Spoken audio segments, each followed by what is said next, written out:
I think we live in the time of heroes, and I'm thinking of different people who are putting it all on the line for their part of peace and justice in the world. And most recently I'm thinking of Greta Thunberg, the young woman who's had to cross the Atlantic Ocean to speak about our climate disruption and the critical situation we have on our beautiful planet now. And in order to do so, she found a way to travel to have zero emissions. So I think in honor of her work and in honor of thinking of the footprint that people have flying around and traveling, maybe we could try technology as a way of creating our community virtually.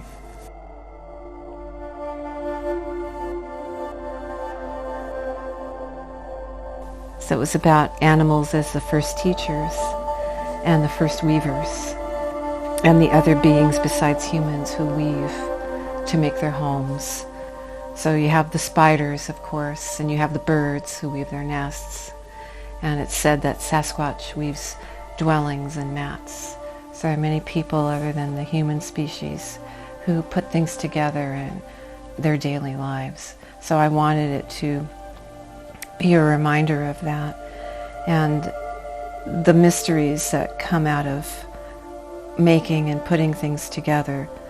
I often think about when Edward Teller was near the end of his life, and he had said his greatest idea or mission was to break everything apart to the smallest possible particle. So small there's probably not even a word for it yet. And that was how he thought we would find the answers to the universe. And it struck me like a bolt of lightning that it was the opposite of what indigenous people say and do, and how we're always putting things back together through song or ceremony or relationship. There's always this knitting back together or weaving back together.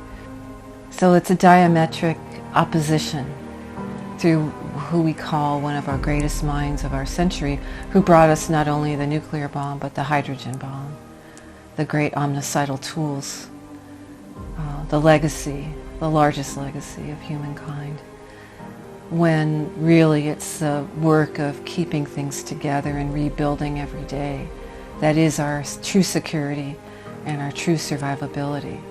So the image of the basket is an homage to that, keep it all together in all the things that we do, teaching one another anything that we teach, or encouraging one another, or building anything in a truly sustainable way.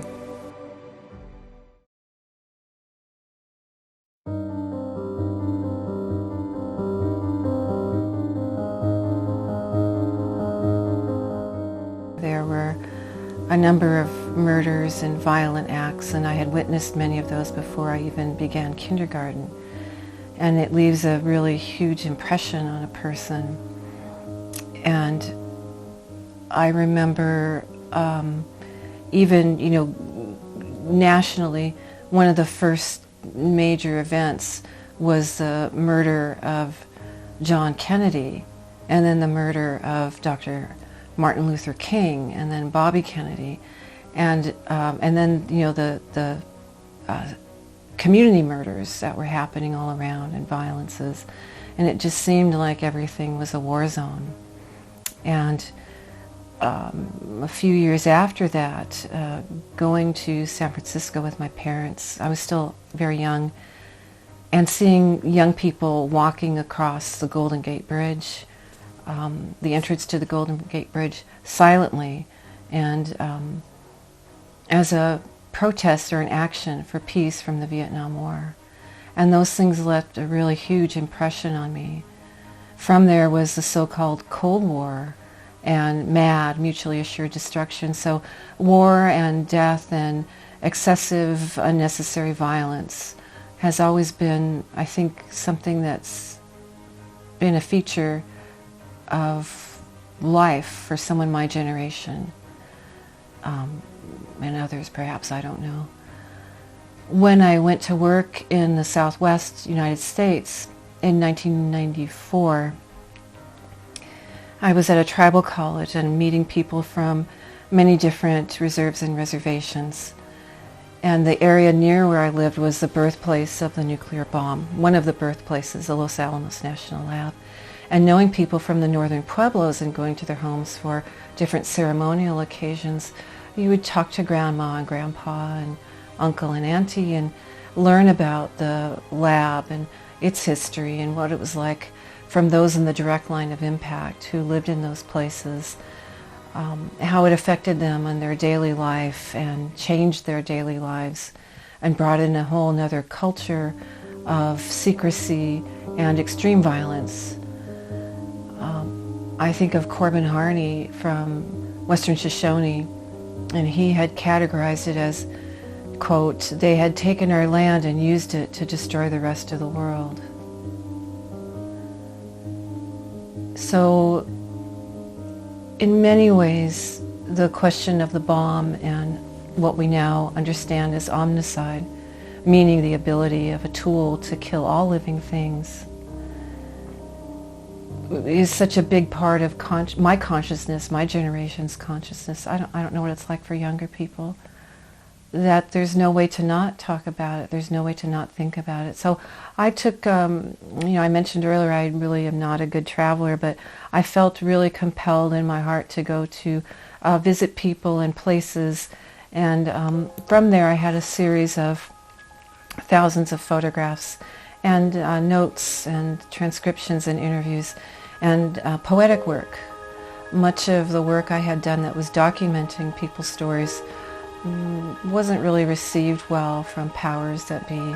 This body just came out of poetry work, just came out of my own attempt to be at peace with the things that I was seeing and the things that were summarily denied by governments and University of California, who ran the nuclear lab at the time, for the Manhattan Project, which later became what it is now. And we're in an era, mutually assured destruction, the Cold War, SALT treaties, and attempts at what Hans Blix would call nuclear abolition, to presidents claiming a first strike capability.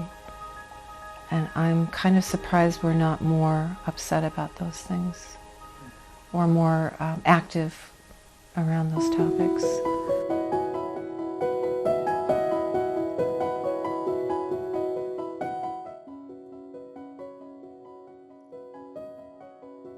These poems are paired with photographs. So there's 2 photographs in the poem. So they're actually all triptychs.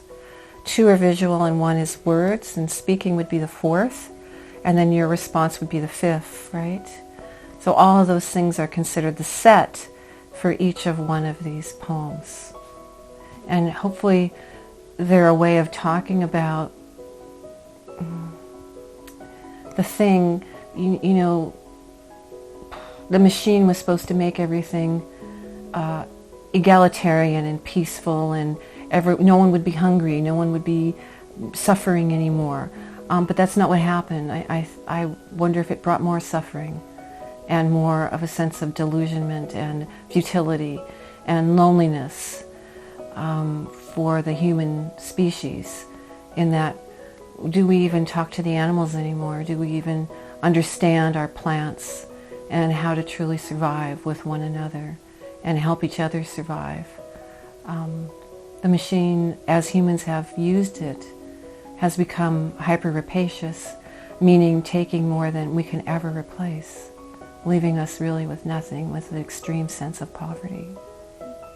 So what can we bring back? Not only the living beings of all species and all plants and the waters and the air and the land itself, but what about our own work to encourage one another to see and restore? One is the dead branch with the prayer flags streaming from them that circumambulated the distance around the Nevada test site. Nui Segovia, home of the Western Shoshone, the most bombed place on earth. So during the so-called Cold War and the so-called nuclear testing, over 1,100 bombs were detonated on this sacred land. And we're hoping for some kind of remediation, restoration. It's also the site of the Yucca Mountain high-level waste repository. The other photograph is a used bookstore with piles and piles of books. And I think about a book like mine somewhere stuck there, sticky with dust and futility of writing. And I think of the library at Alexandria and the Maya codices that were burned by the Spanish, who really didn't want, this kind of knowledge out. The grassroots thinking about praying, belief in meditation or prayer, whatever you'd like to call it, the work towards peace and justice, and now those are burned and done away with. It's work from many years, and it's work when its first incarnation. I had put the photos on one side of a real estate sign and the poem on the other side, so they were really small poems, and it was trying to shorthand some big ideas, and I placed the real estate signs around, and I didn't expect anyone to ever read my work. I never expected to have a book. That was just a crazy idea. So here it is years later, and the things have been mostly rewritten or expanded, and now there is a book. But the one that I would think maybe encapsulates the idea of a book is in a poem called Prayer Flag. And it's the prayer flag that I have in my home that was gifted to you, Robert, when we were at Mother's Day at the Nevada test site, circumambulating the Nevada test site as a prayer for Mother Earth with Corbin Hardy. Remember that? So, and there's a photo of that prayer flag here. Prayer flag. My medicine man said, "You never learn nothing from a book. A book will mislead us. But this is how I have trained, reading, writing, self-aggrandizing. My grandmother said, what the white man said is written in black. What the red man said is written in red. But this is how I have trained, running, planting, weaving, praying."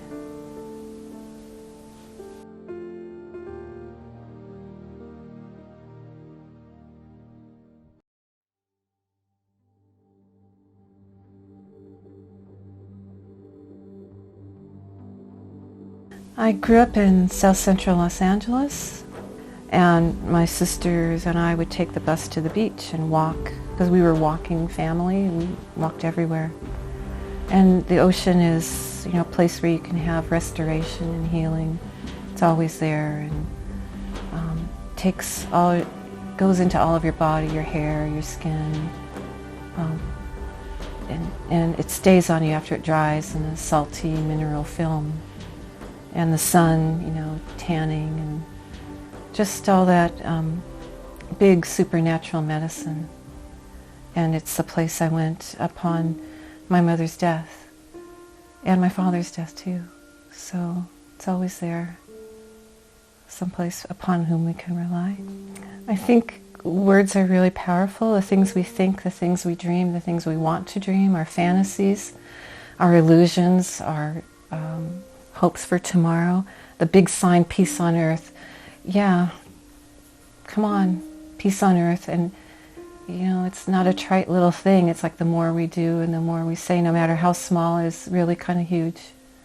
Because, it's not really just a counter to the injustice of the world. It's its own proclamation. It's its righteous proclamation. And it multiplies. So I really love that someone is putting up this monstrously huge, old, incandescent light, peace on earth, This one's a triptych of the ocean, the picture you took, taken when my mother died in Huntington Beach, California. And the other is an apartment building in Eugene, Oregon, with the big sign, Christmas sign, peace on earth. And the poem is called After Conquest. After conquest, butcheries, extinctions, railroad, 2% of indigenous peoples were left. We are the descendants of those 2%. Medicine, spirit, power, blood, all of the world's peoples have been through it. Sight, sea, dam, perverted courts, missing, murdered, desaparecidos, stop killing us. Tar sands, fracking, hydro, mine, farmed salmon, all indigenous are, now, forever. Water is the first doctor, our original healer. It's not too late to abolish genocide.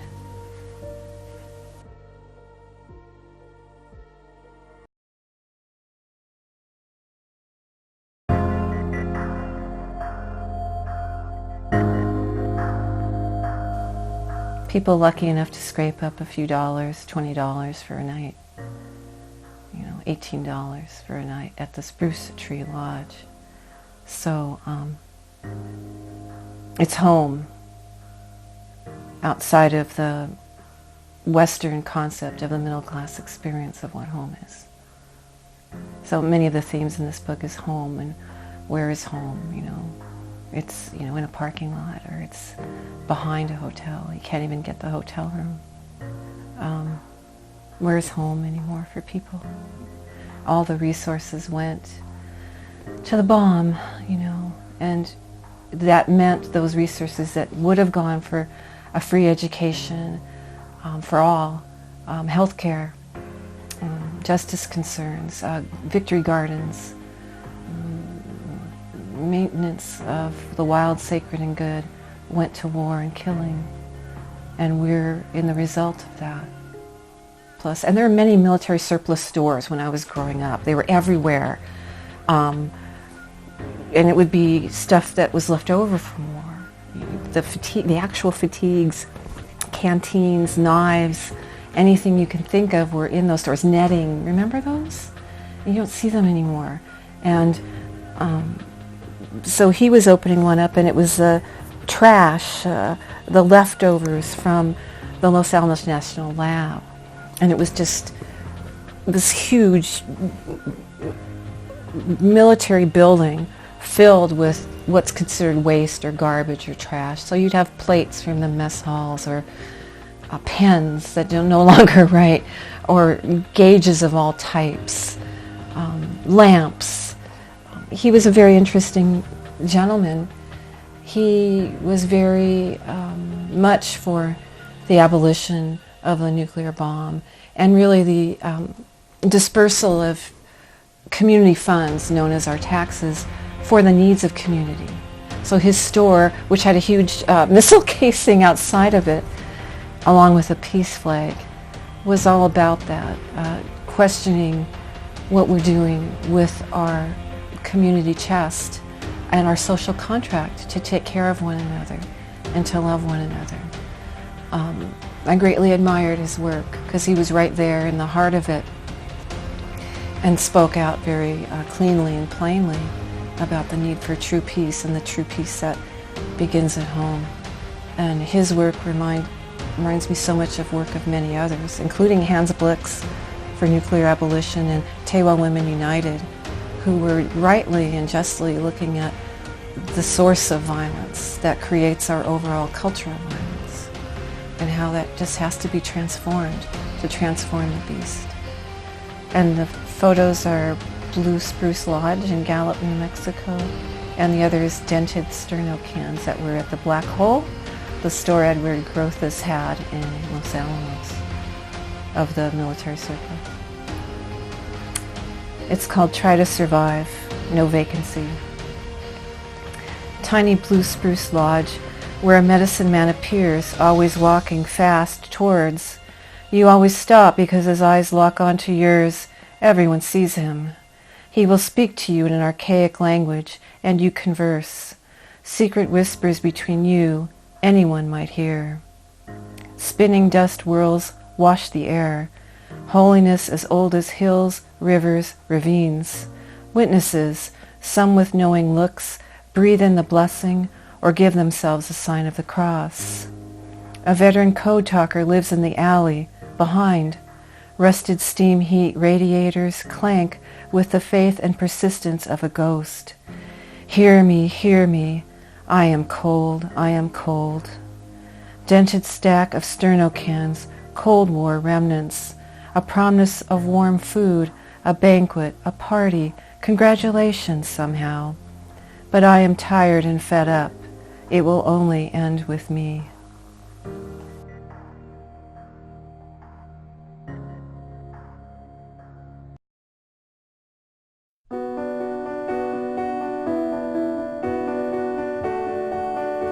Two paragraphs of a long poem. It's a 3-page poem called Food Not Bombs. It's a photograph of a series of gauges from the Black Hole, which is Edward Brotha's store. And I'll just read the first bit. Food not bombs. All you pretty gauges, such vastly important jobs. You, made of dark dreams, dogmatic ego, Cold War. Once upon a time our lives depended upon you, they said. We can't live without your nightmare imaginings, they taught. You, now, akimbo, surplus on a metal shelf. It is a dark and stormy night. You took our food, our minds, our medicine to be. Who, your savior, and whom did you save? Where is home for you, heaped, useless hordes, unplugged from your dreadfully human, supreme being?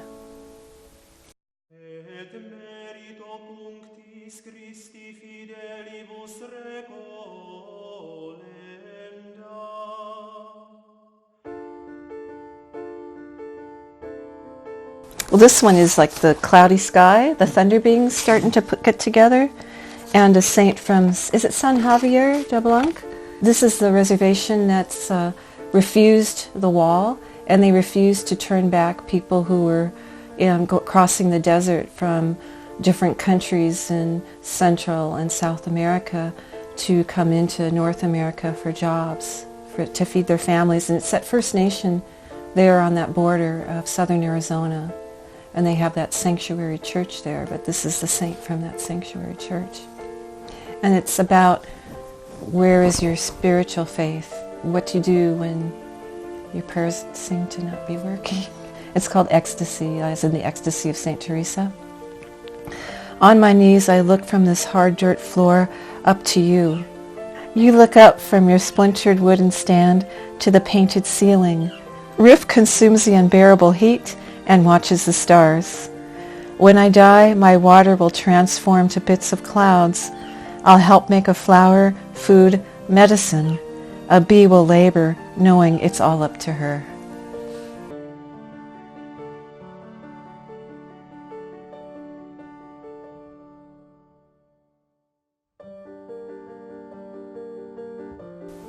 I would love for people to find solace and love the planet more and more. The dedication to the book.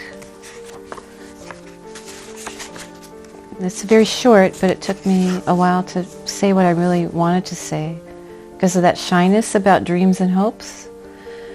So the book is dedicated to all we, wild and sacred, naturals and supernaturals. I bow in humility.